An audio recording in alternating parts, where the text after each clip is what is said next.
ఈ వ్యక్తి ఒక పెంగ్విన్ ని పెంచుకోవాలని అనుకుంటాడు. కానీ ఆ పెంగ్విన్ చాలా అల్లరి చేస్తూ ఉండేది. దాంతో ఇతను దీని అల్లరి ఆపడానికి ఒక బాత్ టబ్ లో ఐస్ వేసి దాన్ని అందులో వదులుతాడు. ఇక అది అల్లరి చెయ్యదని ఇతను ఆఫీస్ కి వెళ్లిపోతాడు. కానీ ఇతను వెళ్ళగానే పెంగ్విన్ ట్యాప్ ని ఓపెన్ చేసి తన తల తడుపుకుంటుంది. కొద్దిసేపటికే బాత్ టబ్ అంతా నీళ్లతో నిండిపోతుంది. దాంతో పెంగ్విన్ హ్యాపీగా స్విమ్ చేస్తూ ఉంటుంది.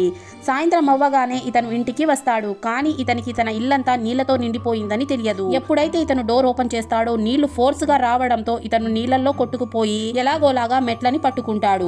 అప్పుడే పెంగ్విన్ బయటికి వచ్చి చూస్తే ఇతను దాన్ని అరుస్తూ కోప్పడతాడు. దాంతో పెంగ్విన్ ఇతని పైన పార్టీ చేసి వెళ్లిపోతుంది. దాంతో ఇతను కింద పడిపోతాడు.